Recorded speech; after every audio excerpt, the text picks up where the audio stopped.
Nous continuons notre goûter bon et bio, Benoît, avec des petits gâteaux au yaourt de soja, citron et réglisse. Voilà. Alors comment fait-on pour les réaliser, voilà. Benoît? Là, on va casser des œufs dans un saladier. Rien de bien intéressant. Rien de très palpitant, et pourtant, il faut bien casser les œufs. 4. Ouais, la petite astuce, petit truc. Tu as vu, ouais. je casse l'œuf sur un saladier différent pour éviter que la coquille ne tombe dans la préparation initiale. Très bien. On peut aussi casser l'œuf contre l'eau. Alors là... Attention. Les sons entonnés là... C'est vrai, hein, si on prend 2 œufs et que clac... On essaiera la prochaine fois. Bon, ensuite, tu mélanges. Alors, je mélange simplement avec un fouet et j'ajoute à l'intérieur le sucre roux.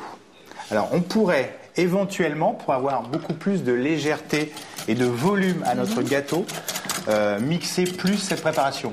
C'est-à-dire vraiment la passer au mixeur. Au mixeur ou éventuellement au robot avec un fouet. Ouais, pour blanchir, voilà. Même si c'est du sucre roux. Voilà. Mais là, tu secoues simplement. Je secoue. Il secoue. Il bat. Ouais. Il bat les œufs avec le sucre roux. Voilà. J'ajoute à l'intérieur la farine de camute et la levure chimique. La farine de quoi? La farine de camute, donc une farine bio. Qu'est-ce que c'est la farine de camute, pour ceux qui ne connaissent pas? Comme moi, mais j'ose pas le dire, mais je le dis, je sais pas. Bon, qu'est-ce que c'est? C'est l'ancêtre du blé. D'accord. C'est une céréale qui a subi aucune modification génétique. En fait. D'accord. L'ancêtre du blé. Voilà, avec un petit goût ambre, un petit goût beurre noisette. Et on en trouve donc facilement dans les magasins bio. Dans les magasins bio. Oui. Quand même pas en grande surface, mais dans les magasins bio, la farine de camute. Ouais, en grande surface, je sais pas, il y a des grands rayons maintenant, donc je pense que c'est possible. Donc, suivant les régions, je pense qu'on peut éventuellement trouver. Bon, t'as rajouté de la levure, hein, c'était un peu rapide sur la levure, mais t'as bien de la levure qui est donc biologique, hein, parce que là encore. L'huile.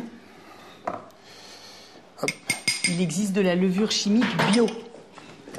Là, t'as rajouté de l'huile. De l'huile de camute ou quoi? L'huile de tournesol, hein, c'est ça? L'huile de camute. Vous savez, c'est compliqué. Mais faut rigoler. Alors, allez, les yaourts au soja.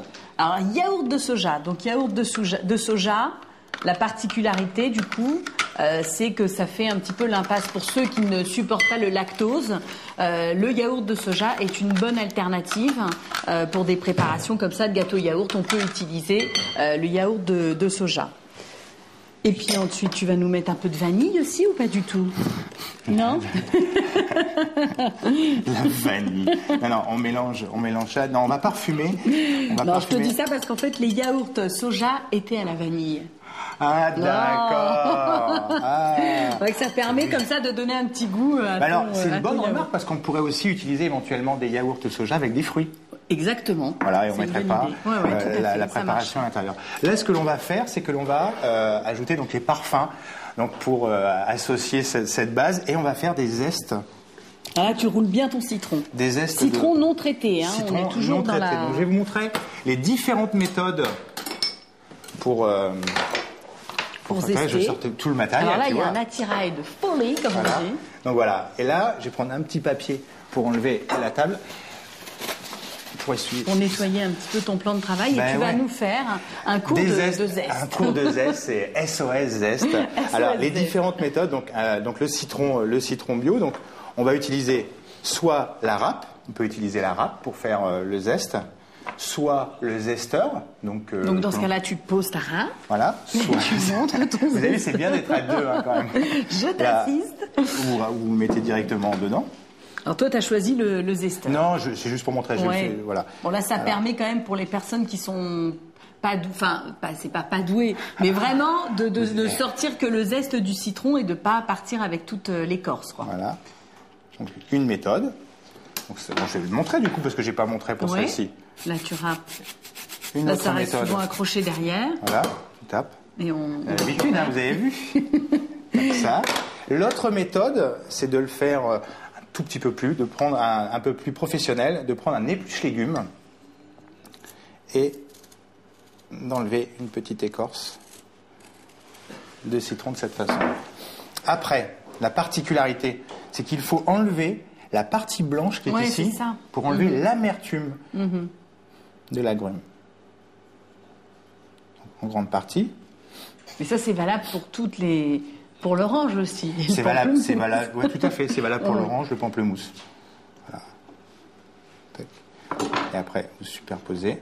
Donc là, c'est un petit peu plus technique. Un grand couteau bien affûté. Et c'est parti pour la découpe. Une technique pour ne pas se couper les doigts quand même, Benoît, en passant. Oui, tout à fait. Une technique, c'est de toujours avoir les doigts en crabe, du moins, rentrer vers l'intérieur. En aucun cas de cette façon. Il faut toujours que vos doigts soient à l'intérieur. Vous avez votre plan de travail, votre couteau, vous êtes bien devant, vous êtes bien stable, les doigts sont à l'intérieur, et le haut du doigt guide votre couteau.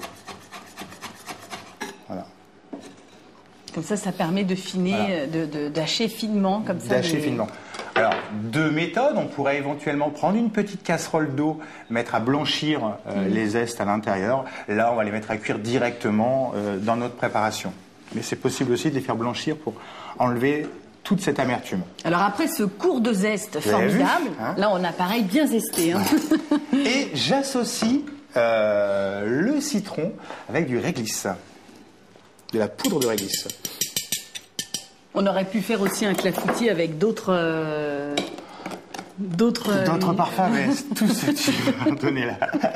Et bien sûr, on pourrait rajouter éventuellement des petites pépites de chocolat à l'intérieur, des petites pépites bio. Comme ça de gâteau yaourt soja, on aurait pu rajouter des petites pépites. Voilà, donc, et la préparation est terminée. Très bien. Donc maintenant, je vais prendre une plaque avec un moule anti-adhésif et dessus. Que tu as beurré, hein?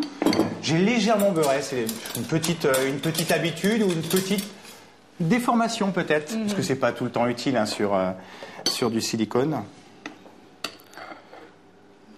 Tac. Et là toujours, alors comme il y a de la levure dedans, j'imagine que ça va légèrement gonfler. Alors on a un gâteau qui va être très souple. Il n'y a pas beaucoup de liant à l'intérieur, un petit peu la farine. Donc, et on est sur un gâteau bio avec du yaourt. Donc, ne vous attendez pas à la texture du cake. Oui. Bon, mais tu remplis quand même aux trois quarts. Hein. Ouais, voilà, comme ça. Alors, est-ce que tu as préchauffé le four? Alors, le four est à 180. Et là, ces petits gâteaux, yaourt, soja, écorce, citron, enfin plutôt zesté, citron et réglisse, tu vas les faire cuire combien de temps? Alors, comptez au minimum 15 minutes pour des petits moules. Comme celui-ci, automatiquement, si vous allez grandir la taille du moule, vous augmentez la durée de cuisson. Le temps de cuisson, très bien. Voilà, au milieu du four.